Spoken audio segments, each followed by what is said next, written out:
ኑ እንቅረብ መጠራት ሳይመጣ ኑ እንቅረብ መጠራት ሳይመጣ። ዘዋሪና ሐሜተኛ ሚስጥርን ይገልጣል። ከንፈሩን የሚያሞጠሙጥ ሰውን አትገናኝ። ምሳሌ 20 ከቁጥር 19። ክርስቶስ የሞተልህ ወዳጄ ሐሜት አያደርግብኝና እያሉ ራሳቸውን እያታለሉ እየገደሉ የሚኖሩ ወንድሞችና እህቶች አጋጥሞህ ይሆናል። ወይም አንተም ብትሆን በዚህ መንገድ አልፈህበት ይሆናል። አይታወቅም። አሁንም በዚህ መስመር ውስጥ ልትሆን ትችላለህ። ሰደበኝ አትበልና አንድ ነገር ልንገርህ። ሐሜተኛ ከኋላ የሚናከስ ውሻ ነው ይላሉ አበው።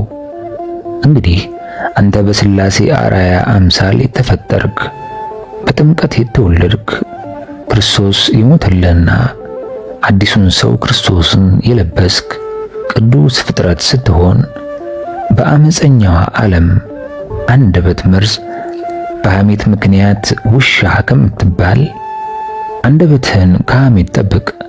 ብትጠቀምበትም ባትጠቀምበትም ምክሬን እንደማትጠላው አምናለሁ። ከተቀበልከውም የመጽሐፍትን ቃል ላሰማህ። እንግዲህ የወንድማችንን ሥጋ ድምፅ በሌለው መሳሪያ እየቆረጥን ብንበላና ደሙንስ በረቂቅ ጽዋ ብንጠጣ ጥማችን ምንድን ነው? በመካከላችን በሚገኝበት ጊዜ ወዳጅ ፍቅረኛ እናደርገዋለን። ከኛ ተለይቶ በሄደ ጊዜ ግን በስውር እናመዋለን። እንዳይሰማብንም አድርገን ልንነቅፈው እንቻኮላለንና አንተ ግብዝ አስቀድሞ በአንተ ዓይን ውስጥ ያለውን ጉድፍ አውጣና ከዚያ በኋላ በወንድም ዓይን ላይ ያለውን ጉድፍ ትመለከታለህ ያለውን የወንጌል ቃል ለምን አንመለከትም? ሲያሙት የተዋረደ ሲያመሰግኑት የከበረ እርሱ ማን ነው? በአንዲት አንደበታችን ሁለት ቃላት ማለትም ክፉና በጎ ልንናገርበት እንዴት ይገባናል? ይልቁንም አንደበታችን የእርሱ በገና የምስጋና መሳሪያ ናትና በየጊዜው ምስጋና እናቅርብለት ተብሎ ተጽፏልና። ጠቢባንም ሐሜት ያለ መሳሪያ ሰውን መግደያ ነው ብለዋል። ወዳጄ ነገሬን ባትወድልኝም የቅርብ ጓደኛ የማይለወጠውና የማይከዳ ቢሆንም መልካም ነው። ይኸውም መጽሐፍ ቅዱስ ልበ አምላክ ቅዱስ ዳዊትም በመንፈስ ቅዱስ ተቃይቶ በዘመረው መዝሙር ሐሜት ከእግዚአብሔር መንግሥት የሚያርቅ መሆኑን እንዲህ በማለት ይገልጽልናል። ባልንጀራውን በቅስታ የሚያማን እርሱን አሳደድኩ ይላል መዝሙር 100 ቁጥር 5። የሚያስደነግጥና የሚያስፈራ ቃል። እግዚአብሔር ያሳደደውን ያባረረውን የሚቀበለው የጨለማው ገዥ ዲያብሎስ ነው። ወዳጄ ታዲያ ያንተ ምርጫ እግዚአብሔር እንደሚሆን አልጠራጠርም። ይህ እውነት ከሆነ እንግዲያውስ ሐሜትን ተው። ወዳጄ መቼም አንድ ጥያቄ በልቦና ውስጥ እንደሚመላለስ እርግጠኛ ነኝ። ይኸውም ወንድሜ በፊቴ ሰውን ቢያማ ተው ልበለው ወይስ ልንቀፈው የሚል ነው። መጀመሪያ መጽሐፍ እስመ ሐሜት ይወልድ ሐሜተ፣ ሐሜት ሐሜትን ይወልዳልና ሰውን አትሙ ይላል ብለህ ንገረው። እምቢ ብለህ በፊትህ ወንድሙን የሚነቅፈውን የሚያማውን ፊትህን አጥቁረህ ግንባርህን ቋጥረህ እየው ታየው። ይህን ብታደርግ በሰውም በእግዚአብሔርም ዘንድ እየተጠበቅክ የተወደድክ ትሆናለህ ይለናል። እንዲሁ አድርግ። መቼም ይህ ነዝናዛ ጨቅጫቃ ሳትለኝ አትቀርም። በክርስቶስ ወንድሜ ስለሆንክና ስለምወድህም ነውና አትሰልቸኝ ብዬ ከአመፀኛዋ ዓለም አንደበት ራቅልኝ። ዘዋሪና ሐሜተኛ ምስጢርን ይገልጣል። ከንፈሩን የሚያሞጠሙጥ ሰውን አትገናኘው ይላል ምሳሌ 20 ከቁጥር 19። ብዙ ሰው በዚህ የአንደበት ኃጢአት የተጠቃ ነው። ስለዚህ ከማን ጋር ለዋል ብትል ልበ አምላክ ዳዊት በመዝሙሩ እንደተናገረው ልታደርግ ይገባሃል። ከቸር ሰው ጋር ቸር ሆነህ ትገኛለህ። ከቅን ሰው ጋር ቅን ሆነህ ትገኛለህ። ከንጹሕ ጋር ንጹሕ ሆነህ ትገኛለህ። ከጠማማም ጋር ጠማማ ሆነህ ትገኛለህ ይልናል መዝሙር 17 ከቁጥር 25። ወዳጄ ሊቀ ነቢያት ሙሴን በመማታቸው ምክንያት አሮንና ማርያምን እግዚአብሔር አምላክ እንደተቆጣቸውና ማርያምን በለምጽ እንደነደደች መጽሐፍ ቅዱስ ስለምታነብ ሳታውቀው አትቀርም። አንብበህም አላስተዋልከው ይሆናል። እግዚአብሔርም ተቆጥቶባቸው ሄደ። ደመናውን ከድንኳኑ ተነሳ፣ እነሆ ማርያምም ለምጻም ሆነች፣ እንደ አመዳይም ነጭ ሆነች ይላል ዘኍልቍ 12 ከቁጥር 9 እስከ 10። አየህ ሐሜት ምን ያህል እግዚአብሔርን እንደሚያስቆጣው ልትጠነቀቅ ይገባሃል። እምቢ ብትል ባትታዘዝ ግን ቅጣቱ አይቀርልህም፣ እንዲህ ተብሎ ተጽፏልና። ኃጢአተኛውን ግን እግዚአብሔር አለው፣ ለምን አንተ ሕጌን ትናገራለህ? ኪዳኔንም በአፍህ ለምን ትወስዳለህ? አንተስ ተግሣጼን ጠላህ፣ ቃሎቼንም ወደ ኋላ ጣልክ። ሌባውን ባየህ ጊዜ ከእርሱ ጋር ትሮጥ ነበር፣ ዕድል ፈንታህም ከአመንዝሮች ጋር አደረግ። አፍህ ክፋትን አበዛ፣ አንደበትህም ሽንገላን ተበተበ። ተቀምጠህ ወንድምህም አማኸው፣ ለእናትህም ልጅ እንቅፋት አኖርክ። ይህን አድርገህ ዝም አልኩህ። እኔ እንዳንተ እሆን ዘንድ ጠረጠርክ። እዘልፍሃለሁ፣ በፊትህም እቆማለሁ። እግዚአብሔርን የምትረሱ እናንተ ይህንን አስተውሉ፣ አለዚያ ግን ይነጥቃል፣ የሚያድንም የለም ይላል መዝሙር 49 ከቁጥር 16 እስከ 22። እንግዲህ የአመፀኛዋ ዓለም አንደበት መርዝና ሐሜት የዲያብሎስ ሀብት እንደሆነ ተረዳልኝ። አንተ ደግሞ ክርስቶስ በደሙ የዋጀህ ክርስቲያን ነህ። ስለዚህ ይህንን መርዝ ከውስጥህ አጥፋው። አንድ ታላቅ ነቢይ ዲያብሎስ የሰው ልጆች በምን እንደሚያስታቸው ሲጠይቀው በጠብ ባልንጀራውን በማማት ቢሆን መዳንን እንዳይችሉ በዚህ ሁሉ እኔ ጠላቸዋለሁ ብሏል። ሶስተኛ መቃብያን 2 ከቁጥር 6 እስከ 7። የሰማህ ስማ፣ ያልሰማ ሰው እንዳታማ የተባለው የጥንት አዋጅ ነጋሪ ቃል አለና አስተውል። ወዳጄ ወንድምህን ቁጭ ብለህ ስታማውና በወንድምህ ላይ ስትፈርድ ማንን እንደምታማና በማንስ ላይ እንደምትፈርድ ታውቃለህ? ለግንዛቤ ያህል ከቅዱሳት መጻሕፍት ላስነብብህ። ወንድሞች ሆይ እርስ በርሳችሁ አትተማሙ። ወንድሙን የሚያማ በወንድሙም የሚፈርድ ሕግን ያማል፣ በሕግም ይፈርዳል። በሕግም ብትፈርድ ፈራጅ ነህ እንጂ ሕግን አድራጊ አይደለም። ሕግን የሚሰጥና የሚፈርድ አንድ ነው፣ እርሱም ሊያድን ሊያጠፋ የሚችል ነው። በሌላው ግን የምትፈርድ አንተ ማን ነህ ተብሎ ተጽፏል። አንደበትህን ሰብስብ፣ አንደበትህንም ሰብሰብ አድርገህ ፈጣሪን አመስግንበት። በሐሜት የሰው ሥጋ አትብላበት። ያዕቆብ 4 ከቁጥር 11 እስከ 12። መልእክቴን ስታነብ እኔ አንተን እየነቀፍኩ ራሴን እያመሰገንኩ የጻፍኩልህ እንዳይመስልህ። የአይነቱ የሐሜት በሽታ በእኔ ውስጥ ቢኖርም ወደ ሐኪም ዘንድ በመቅረብና በማማከር መፍትሄ እያገኘሁ ስለሆነ አንተም ታመህ እንደሆነ የምትድንበትን መድኃኒት ለመጠቆም አልታመምክም እንደሆነ እንድትጠነቀቅ ብዬ ነው። እንግዲህ ክፋትን ሁሉ፣ ተንኮልንም ሁሉ፣ ግብዝነትንም፣ ቅንዓትንም፣ ሐሜትንም ሁሉ አስወግዳችሁ ጌታ ቸር መሆኑን ቀምሳችሁ እንደሆነ ለመዳን በእርሱ እንድታድጉ አሁን እንደተወለዱ ሕፃናት ተንኮል የሌለበትን የቃልን ወተት ተመኙ ይላል አንደኛ ጴጥሮስ ምዕራፍ 2 ከቁጥር 1 እስከ 2። ወዳጅ ሆይ ይህ ታላቅ ሐዋርያ ምን ለማስተማር እንደሆነ ተረዳህ? ሕፃናት በእምብርት አማካኝነት 9 ወር ከ5 ቀን በማህፀን ሲመገቡት የቆዩት ወተት እንደተወለዱ ከእናታቸው ጡት ሳይሰለቹ እንደሚጠጡት እናንተም አንደበታችሁን ከሐሜትና ከክፋት ነገር ሁሉ ጠብቃችሁ ሁልጊዜ ሳትሰለቹ የእግዚአብሔርን ቃል ተመገቡ ሲለን ነውና፣ አንተም ከላይ እንደመከርኩህ እግዚአብሔር ምስጋና እንዲበዛልህ ሁን እንጂ በሐሜት የምትሸነፍ አትሁን። ሰውን የሚያማ ሰውነቱን ያጠፋል፣ ባደረበትም ቦታ ራሱን ያስጠላል ይላልና ሲራክ 21 ከቁጥር 28። የምወድህ ወንድሜ ልብ ብለህ አድምጠኝ።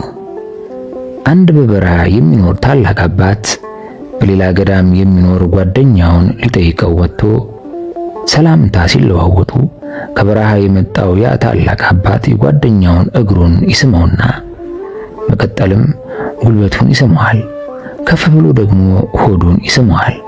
በመጨረሻም አፉን ሳይስመው አልፎ ቆቡን ይስመዋል። በዚህም ጊዜ ጓደኛው ይገርመውና ጥያቄ ያስከትላል። በመጀመሪያ እግሬን ሳምከኝ፣ ቀጥለህ ጉልበቴን ሳምከኝ፣ ከፍ ብለህ ደግሞ ሆዴን ሳምከኝ። መሳም የሚገባውን ጉንጬን ሳትሰመኝ አልፈህ ቆቤን የሳምከው ምክንያቱ ምንድነው? አለው። ባህታዊውም እግርህን የሳምኩ ለጸሎት ቆመህበታል ብዬ ነው። ጉልበትህንም የሳምኩ ሰግደህበታል ብዬ ነው። ሆድህንም የሳምኩት ጾመህበታል በማለት ነው።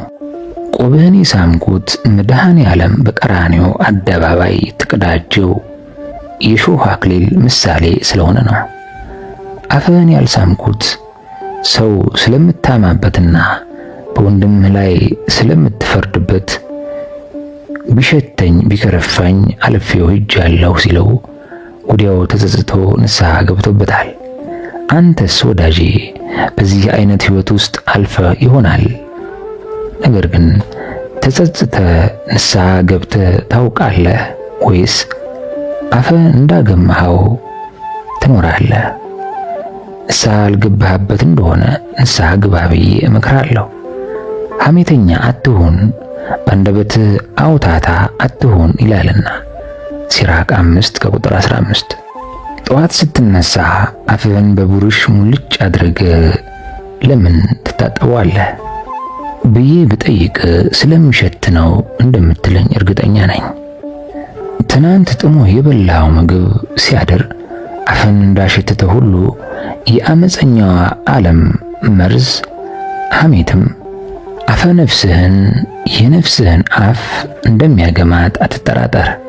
ወዳጄ አንዳንድ ሰዎች ሲቀናጡ ከፍጡር አልፈው ፈጣሪን የሚያሙ አሉ።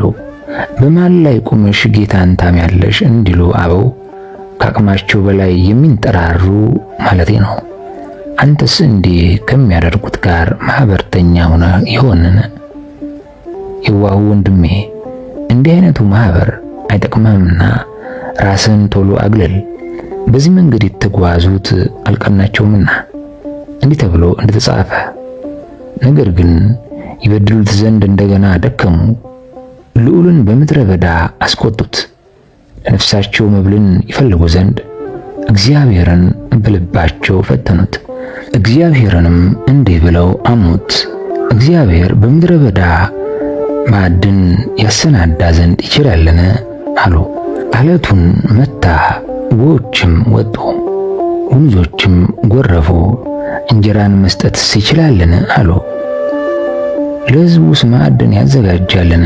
አሉ። እግዚአብሔርም ይህንን ሰምቶ ተቆጣ፣ በያዕቆብ ላይ እሳት ነደደ፣ መዓትም በእስራኤል ላይ መጣ።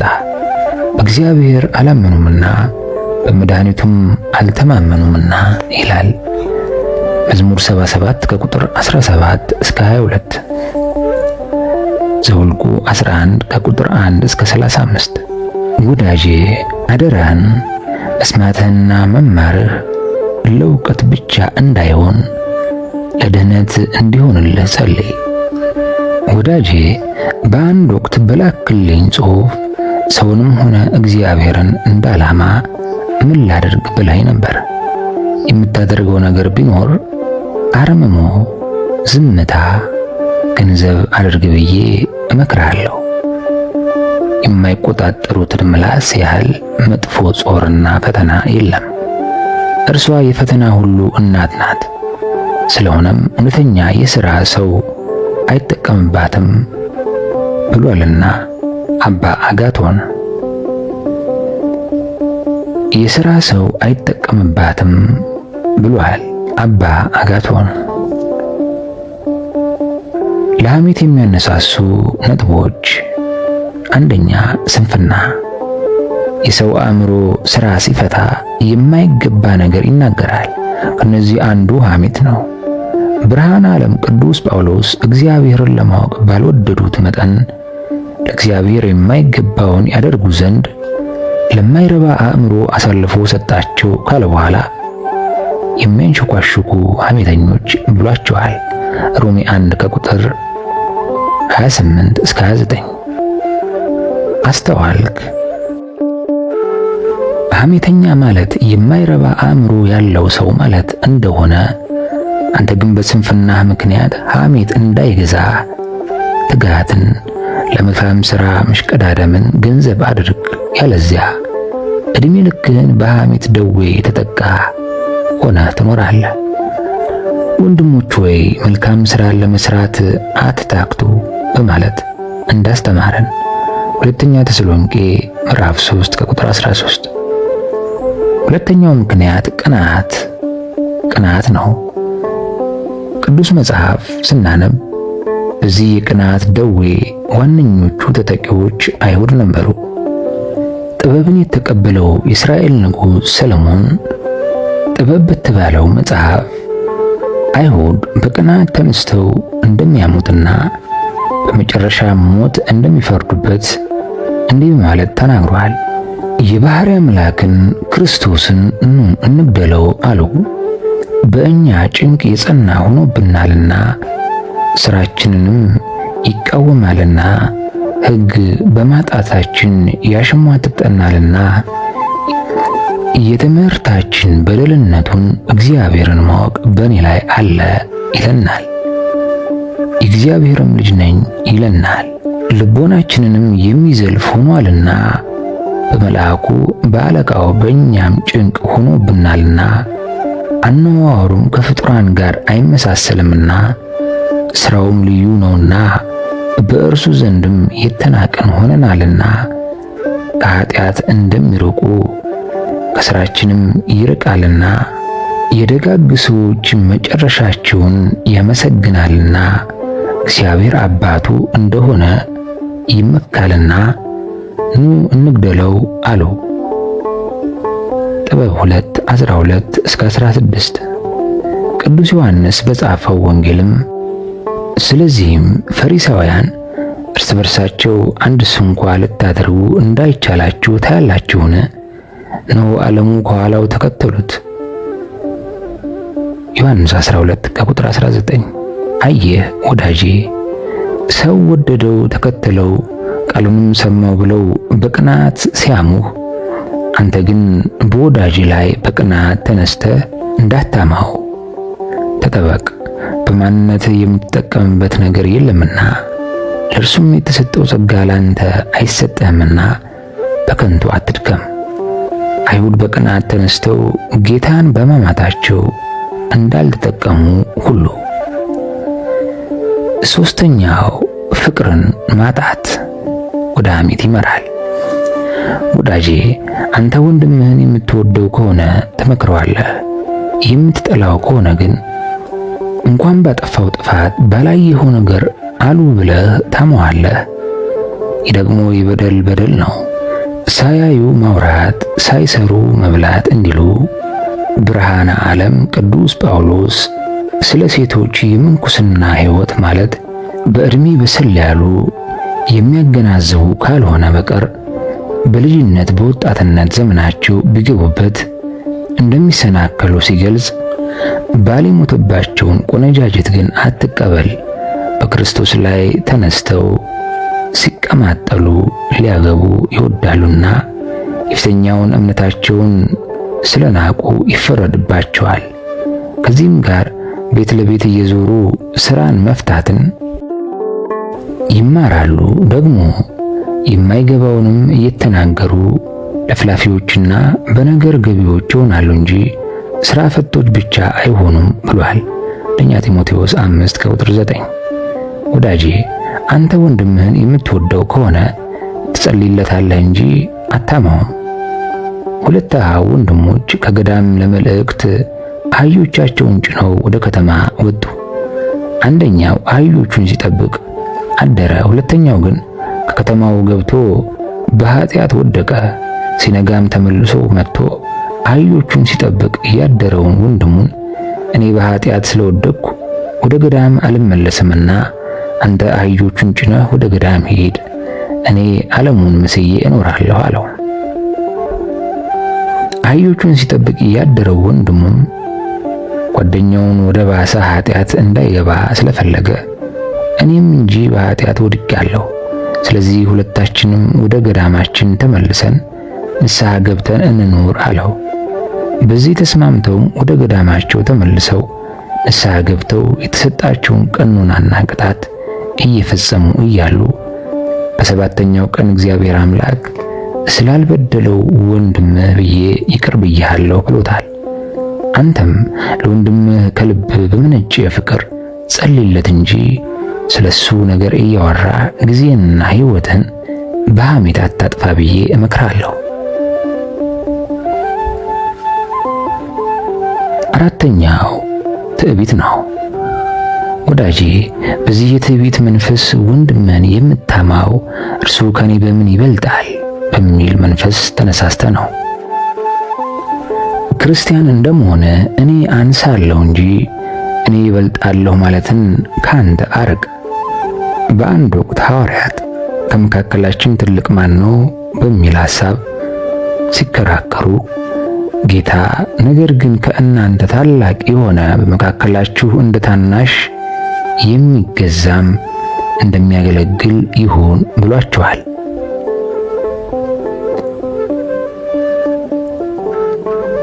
እኔ ማን ነኝ በል።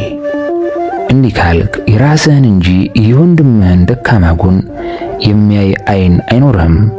ወዳጄ በትዕቢት ተነሳስተው ወንድሙን በማማት የተጎዳ ማን ነው ብትለኝ ሊቀ ነቢያት ሙሴ ኢትዮጵያዊቱን በማግባቱ ሙሴን ባሙት ጊዜ በልቦናቸው ያለውን የትዕቢት መንፈስ በአፋቸው ተናግረውታል። እርሱም በሆኑ እግዚአብሔር በሙሴ ብቻ ተናግሯልን? በእኛስ ደግሞ ተናገረ አይደለምን? አሉ። እግዚአብሔርም ሰማ። እርሱን ብቻ ነቢይ ማን አደረገው? እኛ እንደርሱ እግዚአብሔር የተናገረን አይደለምን? አሉ። እርሱም ከኛ በምን ይበልጣል? አሉ። በዚህ የትዕቢት ንግግራቸውም ተቀጥተውበታል። አንተም በትዕቢት መንፈስ ተነሳስተ ወንድምህን በማማትህ እንዳይፈረድብህ አንደበትህን ከሐሜት ጠብቅ ይላል ቅዱሳን ምክር። እንደ ምክረ ቅዱሳን ቤተሰቦች በሐሜት የቆሸሸውን አፋችንን አጽድተን እግዚአብሔር የሚወደውን መልካም መዓዛ ያለበትን ቅዱስ ስሙን እየጠራን የፍቅር ቃል ካፋችን እናወጣ ዘንድ እንዲሁም በአርሞ አፋችን እንከድን ዘንድ የእግዚአብሔር ቅዱስ ፈቃድ ይሁንልን። ይህ መንፈሳዊ ምክር በልቡናችን ያሳድርልን። ለብዙ ወንድሞችም እንዲደርስ በበኩላችሁ ላይክና ሼር እያደረጋችሁ ተባበሩ። ምክረ ቅዱሳን